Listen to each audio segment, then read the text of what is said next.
Emily, I just want to confirm a couple of things here, because I see you put libel, didn't you? I'm just checking this. You put RE libel protest. I just want to confirm, yeah, that you're about to write an article where you're quoting Hope Not Hate, yeah, you're using Hope Not Hate as your source of information. And as I've asked you, what research you've done into Hope Not Hate? I'm not using them as the source. I'm using all the publicly available reporting of. You say in your question it's argued by Hope Not Hate. Yeah, they've made one point, and you've now made your point, and I'll report both. You report both. So as I'll ask you again, you don't think that you should, as I've said, I've made a film. It shows that Hope Not Hate have paid people tens of thousands of pounds to lie about me. It shows that Hope Not Hate have sexually assaulted people and blackmailed them. It shows all this with covert recordings. Hope Not Hate are listed by the Swedish government as a far left extremist organisation. Yeah. Just to confirm, this is who you're using as to quote against me. Do you not think you should watch the film as a journalist, so you've got a fair, balanced opinion before you use them as a legitimate source to criticise someone?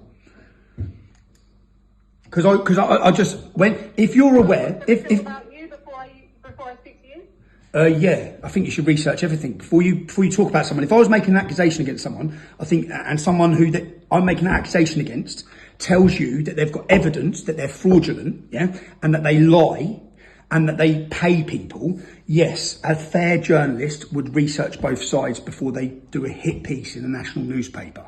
So, it's the Guardian.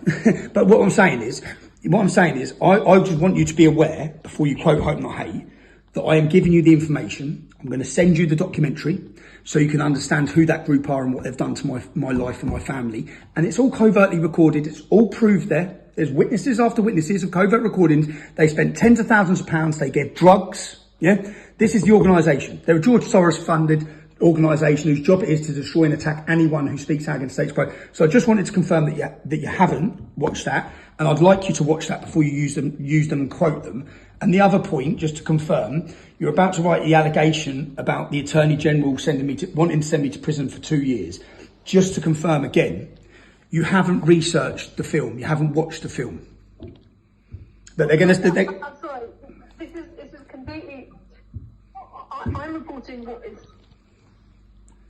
is fact, which is that the Attorney General has written to you, over this contempt of court. Yes. I'm not going to be going into huge amounts of detail over that case, because I'm ultimately writing about the fact that you're back on Twitter and you're at the front of a protest that happened on Saturday. Okay, but as a journalist, again, I faced 2 years in prison for creating a film. This is something that as a journalist you should care about. The film is 100% factually correct.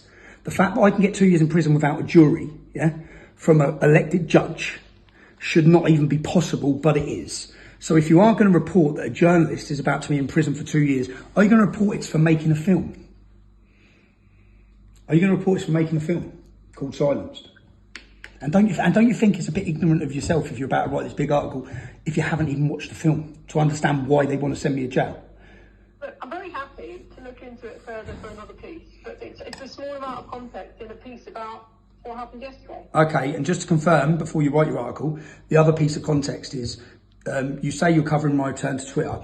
I led a crowd down Whitehall and into Chinatown and then jumped in a cab before things started to hot up with the police, yeah? So you have watched the footage. If you've seen the footage of me there the entire time, you've seen that I was calm, collective, reasonable, polite, and I didn't lead a crowd. I simply observed the 2 minute silence and then went home, yeah? So I left and got in the first available taxi that I could get. That's what I done. And just so when you're writing it, just to confirm that you also have seen the videos of me before any of this demonstration where I called for calmness, respect and non-violence. Yeah. So how do you think, because I'm just watched the media, I'm not saying you're going to do this, I'll see when your article comes out, but what do the media have continually acted like I stoked up this place and I stoked up all this trouble when I actually done the total opposite. Yeah, everything I said was the total opposite to what they're saying. So you saying here that you're encouraging people to go on Saturday, weren't you? I was encouraging people to go. Yeah, so was Telegraph journalists. So was Douglas Murray. So was loads of people were. Many journalists were as well. What they were saying, why they were going. What's the difference? But listen, if I'm going to, I want the chance to go through everything you're saying and make sure it's reflected in the piece. Okay. I don't have much time to write because that's the nature of daily journalism. It is said. Can I read this? It is said that you lit the fuse for clashes with police and wound people up. Who says that? When it says it is said, who says that?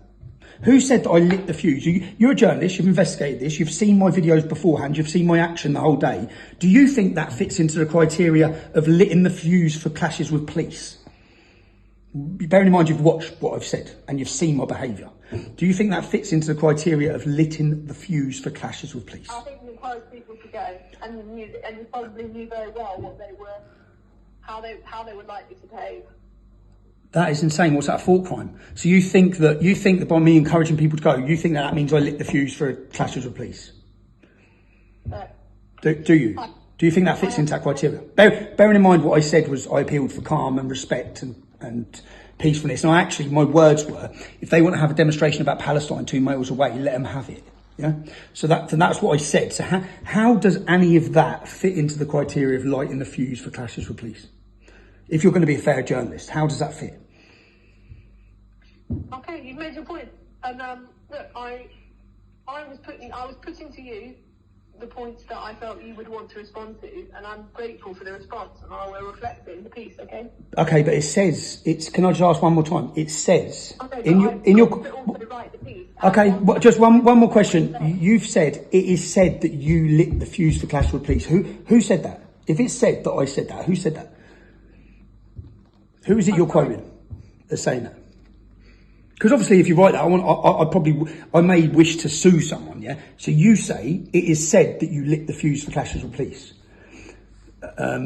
Who says that? Who is it you're quoting as saying that? I believe that was Knowles who said that. Nick Knowles. So hope not hate. You 100% need to watch my expose documentary on them, which proves they're frauds, they lie, they pay, they sexually assault, and they blackmail. Before you use them as legitimate. But that is a very, very serious allegations to make. Well, you need to watch the documentary. It's all documented with witness and covert recordings to prove it all. Every bit of it's proven in the documentary. Watch it. Yeah? In fact, Nick Knowles admits it when I go and question him. He says, so what? He says, listen, I confront him and say, I've got recordings, I've got witness testimonies that you pay people, that you do this, and you line the media up like he's done with you. You line the media up and they're ready, and then you create the sources and they run your stories. And he says, yes, so what? Watch the documentary. Watch the documentary before you use them as a legitimate source of information to crucify someone in a national newspaper, because they're not legitimate and they're not a reliable source of information. And my documentary categorically proves that. Okay, listen, by keeping me on the phone, you're stopping me. I'll send you the documentary now, Emily, yeah? Sure. No problem. When is this in tomorrow's paper, yeah? Should be. Thank you. I like it. See you later. Bye.